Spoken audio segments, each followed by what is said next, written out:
Hello बच्चों, मैं सीमा बैस। तो आज हम शुरू करेंगे क्लास 9 साइंस बायोलॉजी के चैप्टर 6 टिश्यूज पार्ट 3। इससे पहले पार्ट फर्स्ट में मैं प्लांट टिश्यूज के बारे में आपको समझा चुकी हूँ। पार्ट सेकेंड में एनिमल टिश्यूज के दो टाइप एपिथेलियल टिश्यू और कनेक्टिव टिश्यू के बारे में मैंने समझाया था। ये पार्ट 3 है। इसमें हम एनिमल टिश्यूज के बाकी के दो टाइप समझेंगे, मस्कुलर टिश्यू और नर्वस टिश्यू। इससे पहले कि यदि आपको समझना है तो पार्ट फर्स्ट और सेकंड आप जरूर देखें। Third type of animal tissue is muscular tissue. It consists of elongated cell called muscle fiber. This tissue is responsible for the movement in our body. इस मस्कुलर टिश्यू में elongated sales होती है जो muscles fibre की बनी होती है। ये टिश्यूज मूवमेंट के लिए रिस्पॉन्सिबल होते हैं हमारी बॉडी में। It contains special type of protein called contractile protein. इस टिश्यू में स्पेशल टाइप का प्रोटीन पाया जाता है जिसको कॉन्ट्रेक्टाइल प्रोटीन कहा जाता है, which cause movement of muscles by contracting and relaxing. ये प्रोटीन मसल्स में कॉन्ट्रैक्टिंग एंड रिलैक्सिंग का काम करता है। Muscular tissues are classified in three types. First, striated muscles. Second, smooth muscles. Third, cardiac muscles. Muscular tissue में first type of muscles है striated muscles, also called as voluntary muscles, as we can move them by conscious will.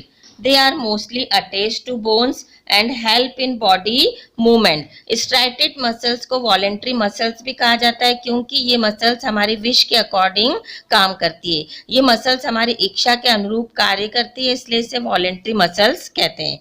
Voluntary muscles हमारी body में bone से attached होती है और body movement में help करती है। बॉडी मूवमेंट में हेल्प करने के कारण और बोन से अटैच होने के कारण इन्हें स्केलेटल मसल्स भी कहा जाता है। For example, muscles of limb. The cells are long, cylindrical, unbranched and multi nucleoid.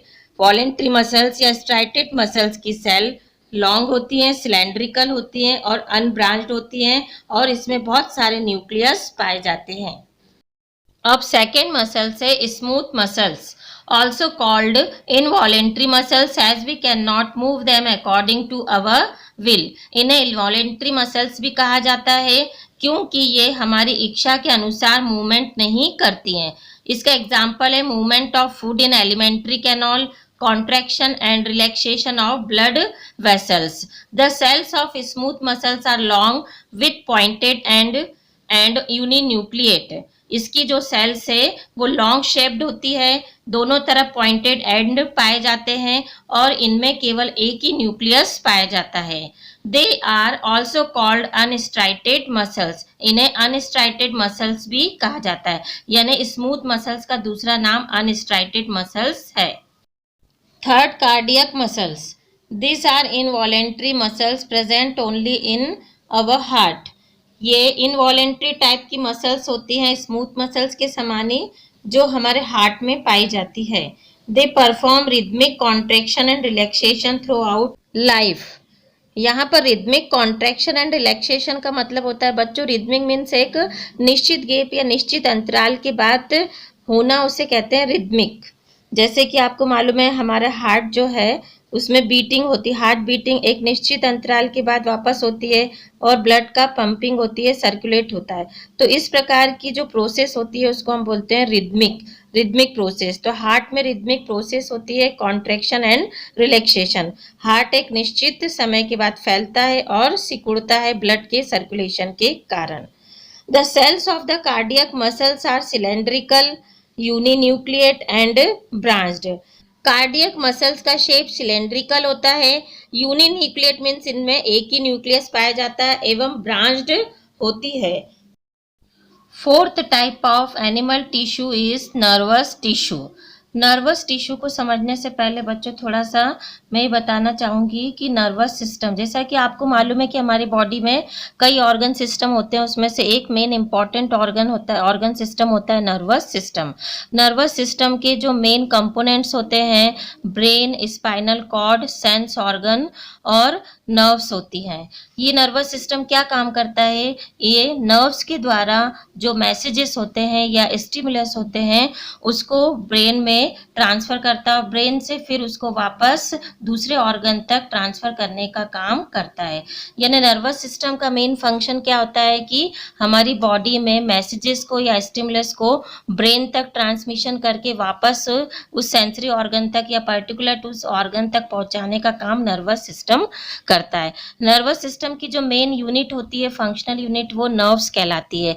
ऐसी कई नर्व्स हमारी पूरी बॉडी में बिछी हुई होती है, नर्व्स का जाल बिछा हुआ होता है। अभी ऐसी नर्व से मिलकर टिश्यूज बने होते हैं, उसी टिश्यूज को हम क्या कहते हैं, नर्वस टिश्यू कहते हैं। इसमें हम नर्वस टिश्यू के बारे में ही पढ़ेंगे। The nervous tissue which contain densely nerve cell called neuron. Nervous tissue काहे से बना होता है? कई नर्व सेल से बना होता है। Nervous tissue transmitting and receiving messages and stimulus from one place to other in our body rapidly. Nervous tissues receiving और ट्रांसमिटिंग ऑफ मैसेजेस करता है तेजी से हमारी बॉडी में एक ऑर्गन से दूसरे ऑर्गन में, यह मैसेजेस का आदान प्रदान करता है। It is present in the brain and spinal cord and sensory organ. ये कहाँ कहाँ होता है? ब्रेन में, स्पाइनल कॉर्ड में और सेंसरी ऑर्गन में होता है। जनरली न्यूरॉन या नर्व सेल के 3 मेन कंपोनेंट होते हैं। फर्स्ट साइटोन, जिसको सेल बॉडी भी कहते हैं, सेकंड है एक्सॉन और थर्ड है डेंड्रॉइड। हम बारी बारी से अब इनके बारे में देखेंगे। जैसा कि मैंने पहले बताया था, neuron is the basic functional unit of the nervous system. Neuron में 3 मेन कंपोनेंट होते हैं, सेल बॉडी, डेंड्रॉइड और एक्सॉन। अब सबसे पहले फर्स्ट कंपोनेंट है सेल बॉडी या cyton. Cell body of a neuron is also called cyton. Cell body को साइटोन भी कहा जाता है। It is broad rounded stellate part of the neuron. ये न्यूरॉन का ब्रॉड और राउंडेड और स्टार लाइक स्ट्रक्चर होता है।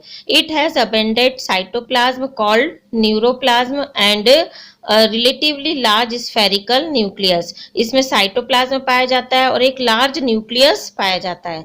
The cytoplasm has mitochondria, Golgi apparatus, neurofibrils and special granules called Nissl granules. Cytoplasm में कुछ सेल ऑर्गेनेल्स पाए जाते हैं, जैसे कि माइटोकॉन्ड्रिया, गोल्गी एपरेटस, न्यूरोफाइब्रिल्स और स्पेशल टाइप के ग्रेन्यूल्स होते हैं, जिसको निशिल ग्रेन्यूल्स कहा जाता है। Centrioles are absent in neuron. Neuron में सेंट्रियोल्स एब्सेंट होते हैं। Neurofibrils play a role in transmission of impulses. Neurofibril impulses की ट्रांसमिशन में मेन इंपॉर्टेंट रोल प्ले करते हैं। न्यूरॉन का सेकेंड पार्ट है axon. It is a single long conducting fibre extending from neuron. It transmits impulses away from cell body. Axon cyton से निकलने वाला long और सिंगल फाइबर लाइक स्ट्रक्चर होता है। यह सेल बॉडी से नर्व एंडिंग तक इम्पल्सेस को ट्रांसमिट करने का काम करता है। थर्ड पार्ट है dendrites. These are short branched fibers of neuron which receive nerve impulses. यह ब्रांच लाइक फाइबर्स होते हैं जो साइटोन से निकलते हैं। ये रिसीव करते हैं इम्पल्सेस को। जैसा कि बच्चों आपको डायग्राम में दिखाई दे रहा है, सबसे ऊपर आपको सेल बॉडी या साइटोन दिखाई दे रही है, स्टार लाइक स्ट्रक्चर। इसी स्टार लाइक स्ट्रक्चर में कुछ ब्रांचेस निकलती हुई दिखाई दे रही हैं, इन्हें ही क्या कहते हैं? डेंड्राइट्स कहते हैं। ये डेंड्राइट्स इम्पल्स को रिसीव करती हैं और रिसीव करने के बाद उसे एक्सॉन में पहुंचाती है और एक्सॉन से नर्व एंडिंग में होते हुए वो दूसरे न्यूरॉन तक ट्रांसमिट हो जाता है। इस तरह से इम्पल्सेस या मैसेजेस का नर्व के या न्यूरॉन के द्वारा ट्रांसफॉर्मेशन होता है। बच्चों, न्यूरॉन का एक मेन पार्ट है सिनेप्स। सिनेप्स क्या है?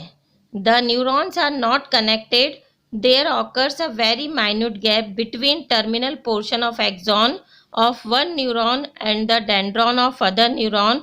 This minute gap is called synapse. Actually में सिनेप्स क्या होता है? 2 न्यूरॉन आपस में एक दूसरे से जुड़े हुए नहीं होते, बल्कि इन दोनों न्यूरॉन के बीच में एक छोटा सा माइन्यूट गैप होता है। ये गैप क्या कहलाता है? सिनेप्स कहलाता है। मतलब एक न्यूरॉन के डेंड्रॉइड्स के बीच में और दूसरे न्यूरॉन के नर्व एंडिंग के बीच में पाए जाने वाला जो स्मॉल गैप है उसे हम क्या कहते हैं, सिनेप्स कहते हैं। इसके द्वारा एक नर्व अपने इम्पल्सेस को उसमें दूसरे नर्व में ट्रांसफर करता है या ट्रांसमिट करता है।